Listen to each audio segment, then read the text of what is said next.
A pastor shares a powerful and moving testimony from the pulpit, talking about how God moves in mysterious ways. Now, I want to shed some light on Pastor Kenny Baldwin.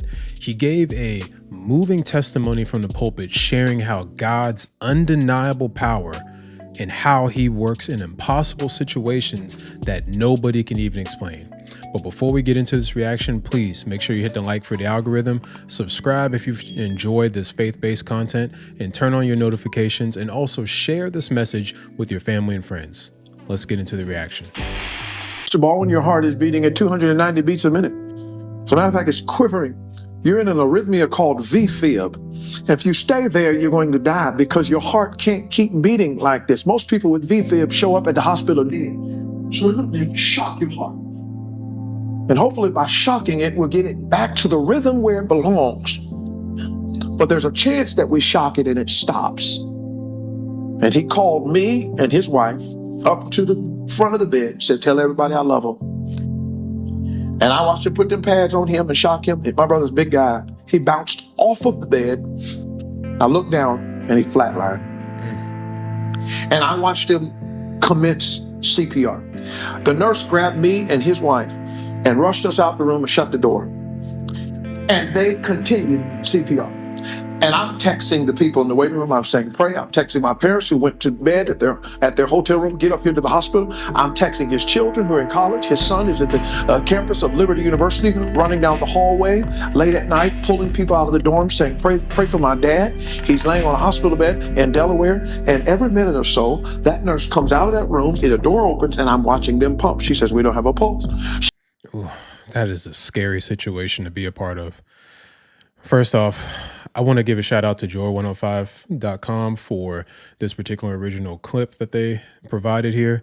That's a scary situation, not only for family to be a part of, but also for doctors and nurses and everybody who's a part of that hospital to be a part of, because it's literally a life or death situation. Like, you're at that particular moment where somebody's probably going to potentially lose their life, and you're in that moment, and I don't know what to do if I was in that particular moment, or how I would feel in that moment. Like, I would probably want to call everybody, want to get everybody prepared, because this is about to happen. This situation is about to happen, and I'm at a loss for words, because nobody's ever prepared. Really, nobody's ever prepared. She goes back into there, closes the room. I'm holding my sister-in-law in my arms. I'm texting them, pray, pray, pray. She opens the door. They're pumping. We don't have a pulse. She did that several times. We're praying. We're begging God. We've got people back home praying and begging God. 26 and a half minutes. They did CPR on him, and over again, they said, we have no pulse. Until after 26 and a half minutes, a nurse came out of that same room and said, we have a pulse. They took him up to the cath lab, found no blockage, found out it was an arrhythmia. The next day, they put a defibrillator in his heart.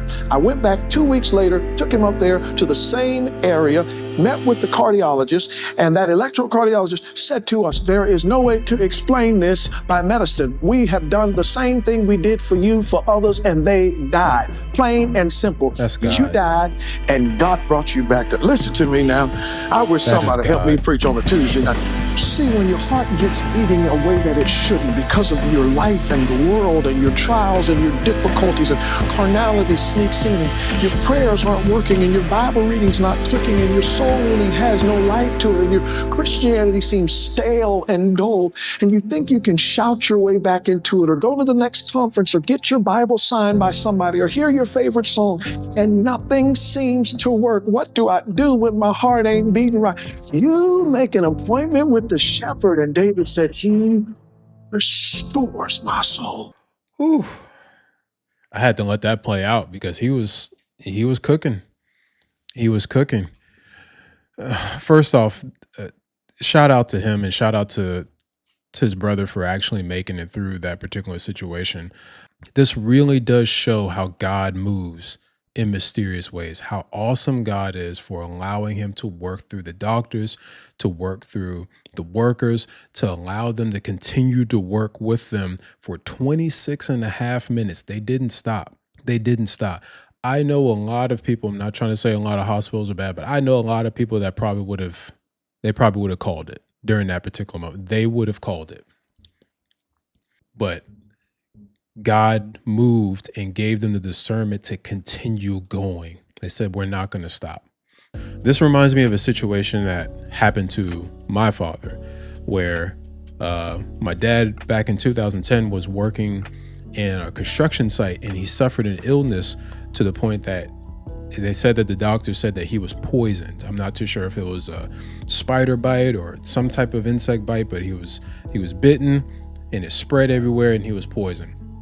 And he was in the hospital for a long time. I mean, months on top of months, to the point where the doctors are honestly saying that he probably would not have made it. He might not have made it. And both family, we were just preparing for the worst. My mom was preparing for the worst. Hope really did seem lost at that moment. And, and my dad honestly wasn't stressing with him being a retired pastor and, being a full-time pastor at that particular time. He always said that he was fully prepared to go. But as a family, we were not ready for that. But one day he just made a drastic turn for the better. Like, recovering just skyrocketed. The doctors were literally trying to figure out what happened, what was the difference, what were the things that they were doing. And he was just recovered to the point that he was sitting up, he was eating on his own, and he was released, shortly after that. And to this day, we talk about it. And all he can really say was, I was prepared to go. I had already allowed God to say, I'm ready to go. But God intervened because he had other plans for me. And when God intervenes, this situation really reminds me of that, because even to this day, it's just, we don't know, but we always thank God for the glory, and we thank God for all the things that he has done, because it could have been dead and gone. But there's simply no way to explain it. But I'm thankful that God allowed, my dad to still be here. I'm thankful for, this testimony from Pastor Baldwin that his brother is still allowed to still be here. He intervened within the doctors and the nurses and the aides and everybody in order to continue to do that. And God intervened and literally said, not yet. I just also wanted to highlight this powerful testimony, because I know sometimes we can highlight bad things or negative things that go on with pastors and how they can, do some bad stuff. But I want to highlight some good things, to where we highlight, testimonies like this that can move within our lives. Because I know that this might have happened in somebody else's life too. And I know that they can relate to it. But this also reminds me of a verse, Isaiah 55, verses 8 through 9. And I'm gonna read that real quick. And it says, for my thoughts are not your thoughts, and your ways are not my ways. This is the Lord's declaration. For as heaven is higher than earth, so my ways are higher than your ways, and my thoughts than your thoughts. So the reason why I was reading that is because I was reading that earlier on this week, and this reminded me of that, is because sometimes we can't try to understand what God is doing, if you see what I'm saying. We try to rush things. We try to rush God's timing. We try to rush how God moves in particular ways. But this verse right here, when I was reading it and studying it, it really allows me to understand that we can't always try to comprehend the things that God is doing.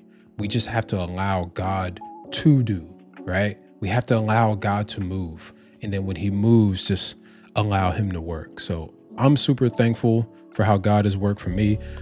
I'm super thankful for this testimony that Pastor Baldwin gave.